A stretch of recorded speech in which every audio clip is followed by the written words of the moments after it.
महाराज के निधन के बाद मराठा साम्राज्य में सत्ता संघर्ष शुरू हो गया। सोयराबाई चाहती थी कि उनका पुत्र राजाराम सिंहासन पर बैठे, लेकिन मराठा सरदारों ने संभाजी का समर्थन किया। हालांकि यह संघर्ष आसान नहीं था। सोयराबाई ने कई षड्यंत्र रचे और संभाजी को बदनाम करने की कोशिश की, लेकिन संभाजी की राजनीतिक कुशलता और जनता के समर्थन के कारण वे सिंहासन पर विराजमान हुए।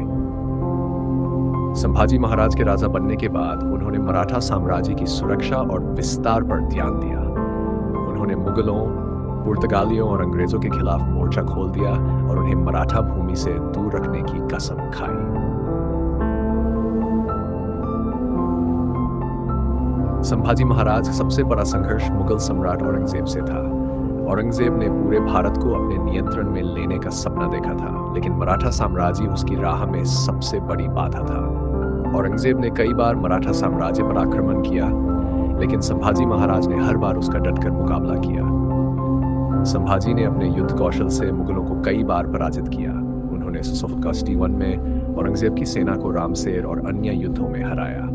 संभाजी महाराज ने अपने सैन्य नेतृत्व से मराठा साम्राज्य को सुरक्षित रखा और मुगलों की शक्ति को कमजोर किया। संभाजी महाराज के जीवन का सबसे भावुक और वीरतापूर्ण अध्याय उनकी शहादत है। 1649 में मुगलों ने षड्यंत्र के तहत संभाजी महाराज को धोखे से गिरफ्तार कर लिया। औरंगजेब ने उन्हें यातनाएं दी और इस्लाम कबूल करने का दबाव डाला, लेकिन संभाजी महाराज ने धर्म परिवर्तन से इनकार कर दिया और हिंदवी स्वराज्य की रक्षा की शपथ को निभाया। संभाजी महाराज को कई दिनों तक यातनाएं दी गई, लेकिन उन्होंने मुगलों के सामने झुकने से इनकार कर दिया। अंततः औरंगजेब ने एवरम मार्च 1689 को संभाजी महाराज को क्रूरता से हत्या करवा दी। संभाजी का अमर बलिदान। संभाजी महाराज की शहादत ने पूरे मराठा साम्राज्य को झकझोर दिया। उनकी